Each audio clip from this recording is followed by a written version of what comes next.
What's happening, good people? Welcome to Where's His Watch Room. As you've seen, we're going to be taking a look at this Cadisen vintage style diver. Now, this has been a long time in the works. I know you may not be aware that my situation has changed. I've got less time now to post videos, which you've probably seen why the uploads are just all over the place. So yeah, we're back at it again, doing a few more videos while I've got a couple of days off. So this is one of the watches I wanted to take a look at. So this was kindly provided to the channel by the Trendy Men's Watch Store. You can find a link down in the description. You guys know that doesn't really change a thing. So yeah, let's do the usual specs, good stuff, bad stuff, and you know, a verdict right at the very end. So starting off with the all-important sizes, we have a nice diameter of 38mm, a little bit bigger if you include that bezel. 41.5 if you include the crown. The thickness is 12.6mm, a standard 20mm lug width, 46 tip to tip, so that's very nice and compact, and we do have a decent sized crown at 6mm. Sized up for me, it weighs in at 135 grams, so not too bad if you know, you like your quite weighty watches but not like too heavy. This is a nice balance. We've got a full stainless steel case, bracelet and everything else. Sapphire crystal with a little bit of AR. Obviously it's not the most amazing, but you know, it does the job. So yeah, sapphire, screw down crown, screw down case back. 200 meters of claimed water resistance, but you guys know, you always take that number with a pinch of salt. And finally we have that 120 click bezel.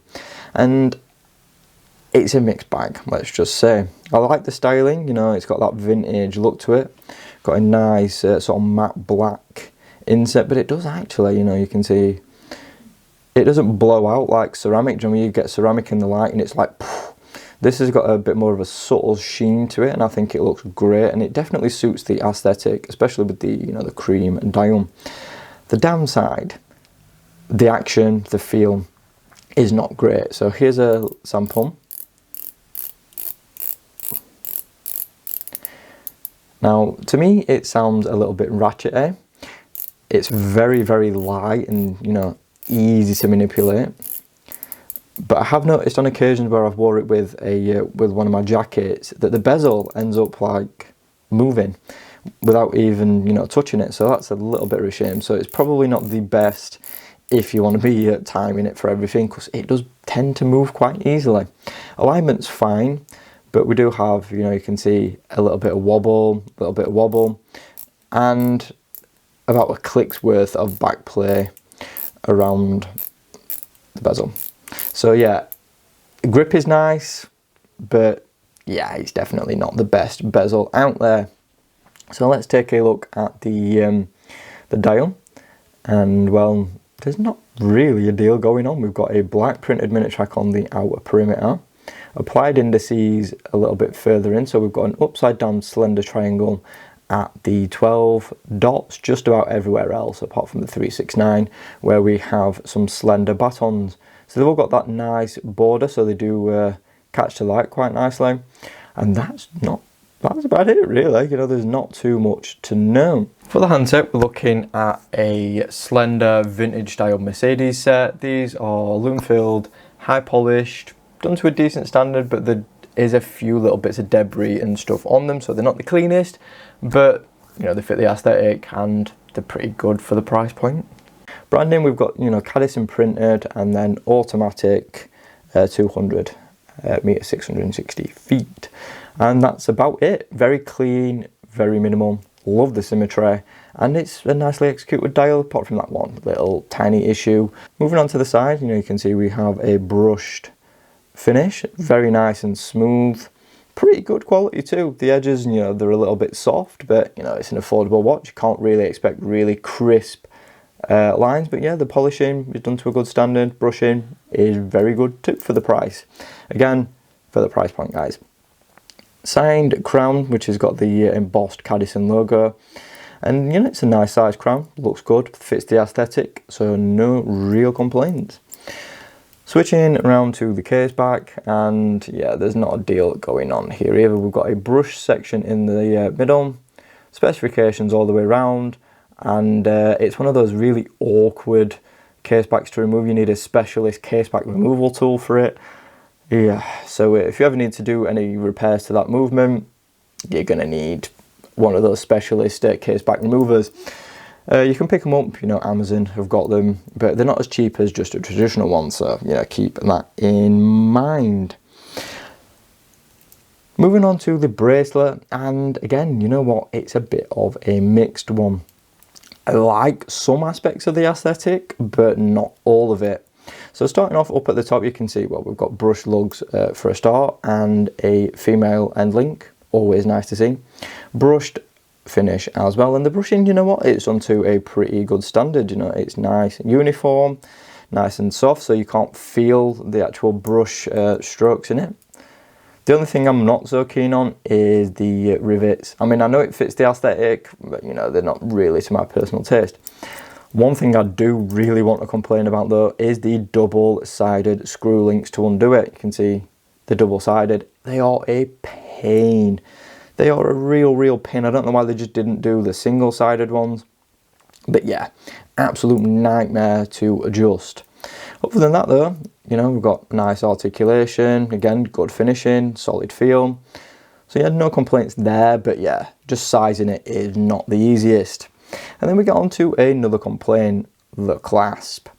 This looks like one of those ones that Pagani use a lot, and I think it probably is a Pagani one just with Cadisen on it instead. So we have no easy to use micro adjust. You can see it is tucked away on the inside, and yeah, it's not the easiest to adjust. You can also see we've got this like defect. You can just see there. I'll see if I can get a better shot on macro as well. But yeah, it's got some defects in it. The quality's, you know, it's all right. You know, it feels solid enough. You know, this part, the brushing, the polishing's a bit streaky, but it's okay. You know, I've seen worse clasps, but it's definitely, you know, not going to be winning any awards for clasp of the year. Let's just say that. So let's pop this on wrist and show you how it wears. And here it is on my 6-inch wrist. And do you know what? Surprisingly, it fits like a glove. You know, we've got that sub 40mm, 46 lug to lug. It's a very nice fit. You know, the proportions for me are just bang on, and I think it wears very well. I have got so lucky with the fitment on this one, because, you know, I mean, it fits very nice and snug, and it is a really comfortable watch. Now, that is not going to be the same for all of you guys. I mean, some of you it's going to fit, some it isn't, and if you know how to do those internal micro adjusts, then, you know, you're on to a winner. Or you can always, you know, swap out the bracelet, and there is a strap option available as well if, you know, you can't get on with the bracelet. But for me, it fits fine, really nice and comfortable. That weight is not an issue, because, you know, we've got that bracelet and the clasp nice and balanced, so it's not too you know, it's not top heavy, and it's a very nice watch to wear. You can just see that lack of AR though is a bit bad. But yeah, very nice watch. I love how it wears on wrist, and, you know, you can see the profile, you know, really nice, conforms well. I do get a little bit of a gap there, but that's just my weird wrist shape.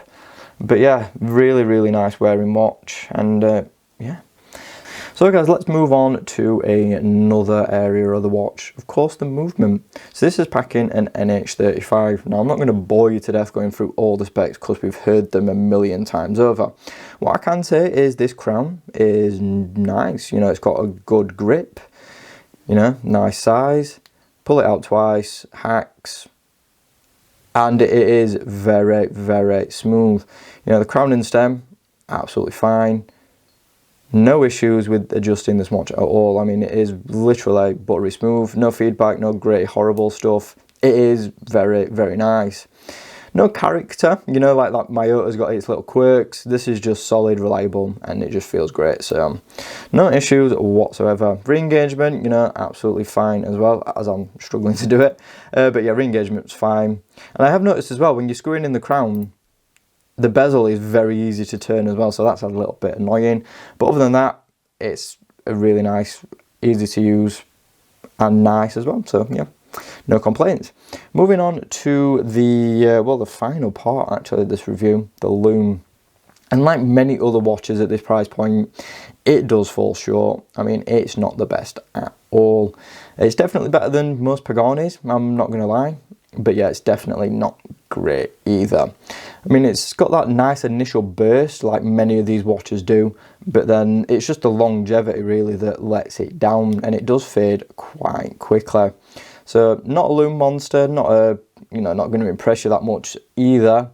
But for the price point, guys, we can't have it all. Verdict time. So what do we think of the C820G? Well, do you know what? I quite like it. I don't think it's a bad watch. At the minute, you can pick these up for, I think it's £105. But that's the day I'm filming, so I'll put current prices like on screen, because I don't know when this is going to be going live. But yeah, current price for me is 105 and 94 on the strap. But of course, price is subject to change. It's it varies. And of course, I'll put our price including taxes as well. If you don't have taxes, I think it's a really good buy. It's definitely better than most Paganis at the same price point. If you whack on that tax, then it does obviously become a harder sell. But I still think it's pretty decent value, solid stainless steel, good finishing. Bezel is a letdown, Lume is a bit of a letdown, but then again, we can't expect everything at the price point. It's got that reliable movement in it, so is it going to knock your socks off?